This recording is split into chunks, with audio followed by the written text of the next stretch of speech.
see. Just don't stop. Okay, hi, Stephen. I'm here in Stephen's garden again. We're Cheers. Cheers.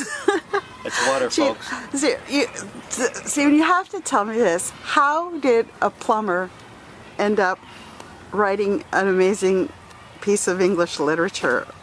In my younger days, I was in construction. I mean, we all have to do something. A plumber turned journalist, and I graduated from the school of hard knocks journalism that says you do it until you do it right. You have to do it a million times. Do it right, and now you know how to write. Right. Know how to spell. Know your grammar. Of course, I was a English lit major in university, which I felt that I didn't need to use because I needed to make some money. And at that time, I was a young, energetic buck who wanted to go out and didn't feel like sitting on my laurels was the way to go. So I got off my duff and got into the world and made a living. Met my beautiful wife Eileen, had some beautiful children with her, Aaron and Danny, who are wonderful, wonderful children. Danny in Calgary, Aaron's here in Toronto, graduated from Ryerson, now has a job. Eileen, their beautiful, dedicated mother, who has done so much for our family as the leader when we broke up, is a lovely lady living in Calgary. And I wish her all the best and all the success in her new life. And our children, of course, will grow up to be who they are supposed to be. And I guess I just had to answer your question. I just had too many thoughts in my head, too many things swirling around that I felt that I had to express. Oh, I'm glad you did. There's only so much you can do with a soldering gun and a B-tank and flux and paste and 95.5 solder and 50/50 and lead-free and ABS glue. And there's only so much you can do with ABS plastic and all its variations. So there's only so much you can do, and you have to decide if that's what you want to do or move on. And a lot of people have that. Yeah, and I was just wondering, because like, in a way, like plumbing, you're cleaning up people's shit, okay? And right now, when you're right now you're tired. You know, you got tired of it, and you're going out and telling people, wake up. Well, I realized that there's only, after being a plumber and a master plumber, and I realized that there was only two things you really had to know. Crap doesn't flow uphill, and payday's on Thursday. Now they changed that.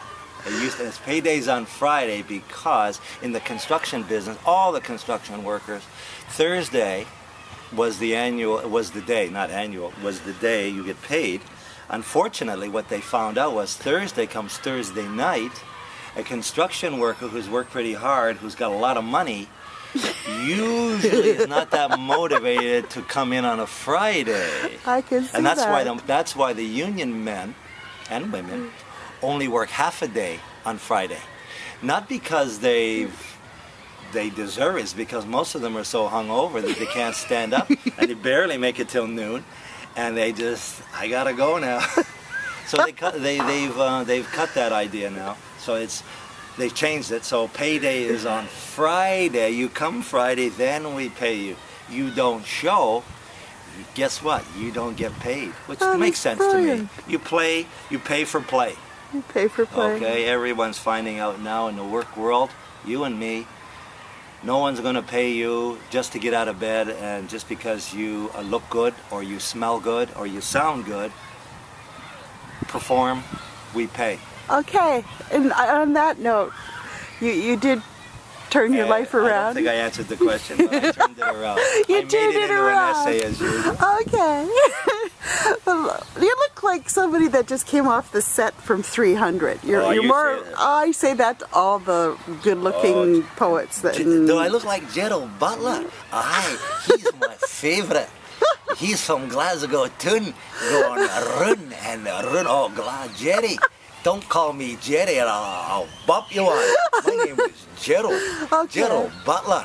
Okay. Aye, he's a great guy. He's a great wee guy.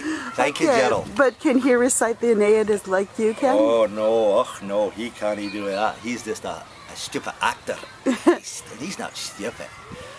But good luck to him, you know, and all the Scottish actors who are now making it. Right? Of course, I'm half Scottish, and I lived there in Glasgow. I lived in Bargady, in that area, and Bargady, Scotland, and it's a great place. It's a wonderful place. It's a great place to visit in the Highlands. It's a great place to visit, but I wouldn't want to live there, and because there's no place like home, and home is right here. For me, right in the center of the universe, and no matter where I go, to the Straits of Zanzibar, or to Mauritania, or to the top of Mount Everest, or I live in the Scottsdale Plains of Arizona, I'll always want to come back here, right here, to this very spot.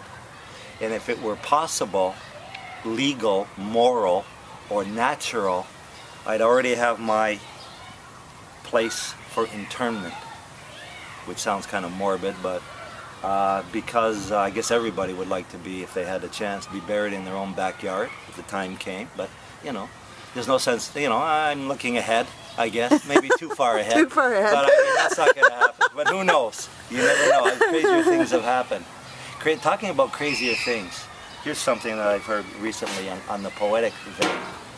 You heard about strange things. Robert Service said this a long time ago in his book, a collection of poems, but in this one, you all remember this one. There are strange things done in the midnight sun by the men who moil for gold, and the Arctic trails have their secret tales that would make your blood run cold. And the northern lights have seen queer sights, but the queerest they ever did see was the night on the march on Lake LaBarge. I cremated Sam Mcgee. Now, Sam Mcgee was from Tennessee, where the cotton blooms and blows, and why he left his home in the south to roam round the pole, God only knows. He was always cold, and that land of gold seemed to hold him like a spell, though he'd sometimes say in his homely way, I'd sooner live in hell. And on a Christmas day, we were mushing our way over the Dawson Trail. Talk about cold. To the parka's fold, it stabbed like a driven nail. And if our eyes we closed, our lashes froze till sometimes we couldn't see. No, it wasn't much fun, but the only one to whimper was Sam Mcgee. And that very night, as we lay packed tight in our robes beneath the snow, the dogs were fed and the stars overhead were dancing heel and toe, he turned to me and, Cap, said he, I'll cash in this trip, I guess. But if I do, I'm asking you won't refuse my last request. Well, he seemed so low that I couldn't say no. Then he said with a sort of moan, it's the cursed cold. It's got right hold till I'm chilled clean tooth of the bone. Yet, tain't being dead. It's the awful dread of the icy grave that pains. So I want you to swear. Oh, foul or fair. Oh, you'll cremate my last remains. Well, a pal's last need is a thing to heed, so I swore I would not fail. And on we went at the streak of dawn, but oh God, he looked ghastly pale. He crouched on the sleigh and he talked all day of his home in Tennessee. But before nightfall, a corpse was all that was left of Sam Mcgee. Oh, there wasn't a breath in that land of death, and I hurried, horror-driven, with a corpse half hid that I couldn't get rid because of a promise given. And it was lashed to the sleigh, and it seemed to say, you may tax your brawn and brains, but you promise true that you'll cremate my last remains. Well, a promise made is a debt unpaid, and the trail has its own stern code. In the days to come, though my lips were dumb, in my heart, how I cursed that load. And in the long, long night in the lone firelight, while the huskies round in a ring howled their woes to the homeless snows, God, how I loathed that thing. And every day that quiet clay seemed to heavier and heavier grow. And on I went till the dogs were spent and the grub was getting low. The trail was bad and I felt half mad, but I swore I wouldn't give in. And I'd often sing to that hateful thing, and it hearkened with a grin. till I came to the marge on Lake LaBarge, and there a derelict lay. It was jammed in the ice, and I saw in a trice. It was called the Alice May. Then I looked at it and I thought a bit. Then I looked at my frozen chum, and here said I, with a sudden cry, is my crematorium. The planks I tore from the cabin floor and lit the boiler fire. I lit the... one sec. I lit the... oh, I got the last part. I have to cut it. Some planks I tore from the cabin floor and lit the boiler fire. Some coal I found lying around and heaped the fuel higher. The flames just soared and the boiler roared, such a blaze you seldom see, and burrowed a hole in the glowing coal and stuffed in Sam Mcgee. Oh, there wasn't a... And I do not know how long in the snow I wrestled with grisly fear. But the stars came out and danced about air. Again I ventured near. I was sick with dread, but I bravely said, I'll just take a peep inside. I think he's cooked. It's time I looked. Then the door I opened wide. And there sat Sam, looking cool and calm in the heart of the furnace roar. He wore a smile, you could see a mile, and said, please close that door. It's fine in here, but I greatly fear you'll let in the cold and storm. And since I left Plum Tree down in Tennessee, it's the first time I've been warm. There's strange things done in the midnight sun by the men who moil for gold.